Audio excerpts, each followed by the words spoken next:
ओम नमः शिवाय। हर हर महादेव। शिवरात्रि भोलेनाथ के निराकार से साकार रूप में अवतरण का बड़ा पर्व है। भगवान शिव को मनाने का, रिझाने का, उनसे प्रार्थना करने का सबसे बड़ा पर्व है। भगवान भोलेनाथ अपने भक्तों से तुरंत प्रसन्न हो जाते हैं और उन्हें मनचाहा वरदान, सुख, शांति, ऐश्वर्य सब कुछ देते हैं। आज के सेशन में मैं आपसे 3 बहुत ही महत्वपूर्ण बात करूंगा। आप इनको भगवान के 3 वरदान मान सकते हैं, आप इनको भगवान के 3 रहस्य मान सकते हैं, आप इनको भगवान की 3 सीख, लर्निंग्स मान सकते हैं। मेरे को पूरा भरोसा है आप एक एक बात को सुनिए, समझिए, अपने जीवन में उतारिए, आपको चमत्कारिक प्रभाव देखने को मिलेंगे। पहली बात, भगवान शिव के परिवार में विरोधी चीजें होने के बावजूद गजब की एकता है। भगवान की जटाओं में मां गंगा का निवास है, जबकि थोड़ा सा नीचे तीसरी आंख में अग्नि प्रवाहित होती है। अग्नि और जल एक साथ। आप देखिए, भगवान के सिर पर चंद्रमा सुशोभित है, शांति का प्रतीक है, अमृत का प्रतीक है। भगवान ने कंठ में विष धारण कर रखा है। अमृत और विष एक साथ।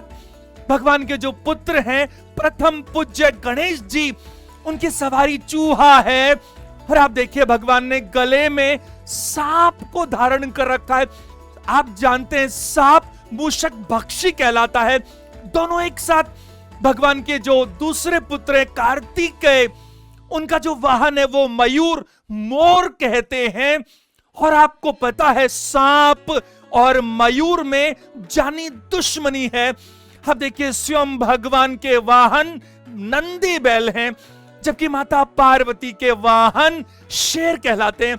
अब देखिए, शेर के सामने बैल कितना सुरक्षित है। मुझे लगता है भगवान के पास कितनी भी कमियां भी चली जाएं तो वो भी खूबियों में बदल जाती हैं। दूसरी बात, समुद्र मंथन के समय अमृत से पहले कालकूट नाम का विष निकला था। यह विष इतना ज्यादा खतरनाक था जिसे पूरी सृष्टि का विनाश किया जा सकता था। भगवान शिव ने इस कालकूट विष को अपने कंठ में धारण किया और उनका गला नीला पड़ गया। इसीलिए भगवान को नीलकंठ के नाम से भी जाना जाता है। ये चीज हमें क्या सिखाती है? चाहे कोई चीज कितनी भी बुरी क्यों ना हो, चाहे विष कितना भी खतरनाक क्यों ना हो, लेकिन इसके प्रभाव को रोका जा सकता है। तीसरी बात, भागीरथ जी की तपस्या से प्रसन्न होकर उनके पूर्वजों के उद्धार के लिए ब्रह्मा जी ने उन्हें वरदान दिया गंगा मैया के धरती पर अवतरण का। लेकिन गंगा मैया का वेग इतना ज्यादा प्रबल था जो धरती का कोई भी हिस्सा सहने की स्थिति में नहीं था। ऐसे में महादेव ने गंगा मैया को अपने मस्तक पर धारण किया। मां का अवतरण भगवान की जटाओं से होकर हुआ है। इससे क्या सीखने को मिलता है? हमेशा समाज के लिए, देश के लिए, विश्व के लिए सहयोग करने के लिए, कंट्रीब्यूशन करने के लिए हमेशा तैयार रहना चाहिए। अब देखिए, चंद्रदेव ने समुद्र किनारे भगवान शिव की आराधना की, भगवान प्रसन्न हुए, सोमनाथ ज्योतिर्लिंग की स्थापना हुई। भगवान राम ने युद्ध से पहले रामेश्वरम ज्योतिर्लिंग की स्थापना की। मुझे लगता है आपको पूरे 12 ज्योतिर्लिंगों के उद्गम की जानकारी होनी चाहिए।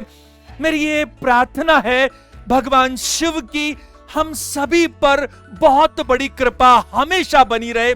अगर आपको ये सेशन अच्छा लगा तो इसे लाइक करें, अधिकतम लोगों को शेयर करें, ताकि इस तरह की जो पॉजिटिविटी है इसका फायदा सबको मिल सके। हर संडे सुबह 10 बजे हर बार मैं एक नया सेशन लेकर आता हूं।